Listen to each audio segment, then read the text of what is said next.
காலையிலேருந்து ஒரே போர் அடியுது. தனியாக உட்காந்து என்னத்த பண்ணுறது. எங்கன்னா வெளியே போகலான்னு பார்த்தாலும் தனியாக போய் என்ஜாய் பண்ண முடியாது. பராசக்தி படம் வேறு ரிலீஸ் ஆகிருக்குது, அதுவும் தனியாக போனால் என்ஜாய் பண்ண முடியாது. என் ஃப்ரெண்டு அழகு வேற வெளியூருக்கு போயிருக்கிறான். என்ன பண்ணுறதுன்னே குழப்பமாக இருக்குது. சே, அவங்க இருக்கும்போது தெரியாத அருமை, இல்லாதப்போ தான் அந்த அருமை தெரியுமா. அதை இப்போ நானே அனுபவிக்கிறேன். படத்தை பற்றி எல்லாம் சொல்கிற விமர்சனத்தை பார்த்தாக்கா அப்படியே ரொம்ப உணர்வுபூர்வமாக இருக்குது. மொழிப்பற்று உள்ள படம் அப்படி இப்படின்னு சொல்கிறாங்க. கார்த்திகை நடிப்பு நல்லா இருக்குதுன்றாங்க. எல்லாம் சொல்லும் போது அப்படியே எனக்கு ரொம்ப துடிப்பாக இருக்குது. என்ன பண்ணுறது, அந்த படத்தை பார்க்கலாம் மனுஷனே இல்லைன்ற மாதிரி எனக்கு தோணுது. சரி, நண்பர் இல்லைனாலும் பரவாயில்ல, இன்றைக்கி பராசக்தி படத்துக்கு போகிறதுனே முடிவு பண்ணிட்டேன். இன்றைக்கி போயே வேண்டியது, இல்லைன்னா மனுஷனே கிடையாது. என்ன வெளியே சத்தம், யாரோ வர மாதிரி இருக்குது. அடே, என் நண்பன் அழகு வந்துட்டான்டா, என் செல்ல வந்துட்டான்டா, என் தெய்வம் வந்துடுச்சுடான். வா வா வா வா அழகு, எப்படி இருக்கிற? இப்போ தான் உன்னை பற்றி நினச்சின்னு இருந்தேன். உன்னை பார்த்த பிறகு தான் வச்சா எனக்கு ரொம்ப நிம்மதியாக இருக்குது, ரொம்ப சந்தோஷமாக இருக்கிறா. வாடா உட்கார. அப்புறம் அழகு எப்படி இருக்க? வெளியூர் பயணம்லாம் எப்படி இருக்குது? சௌகரியமாக இருந்ததா பயணம்லாம்?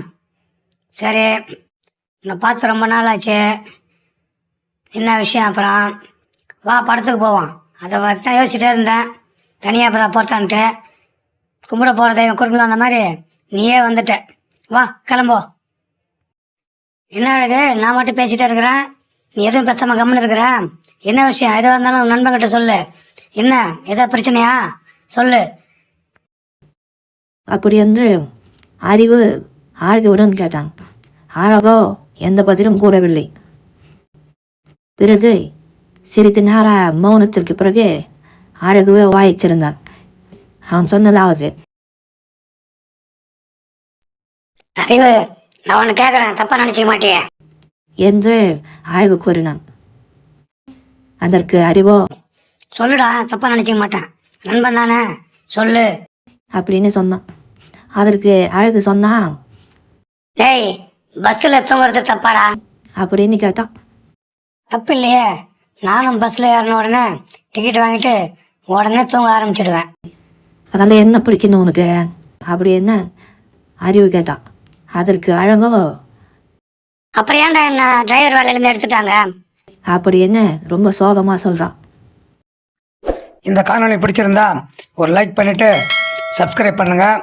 அப்போ தான் நான் போடுற வீடியோ முழுமையாக உங்களுக்கு கிடைக்கும். நன்றி, வணக்கம், வாழ்க வளமுடன்.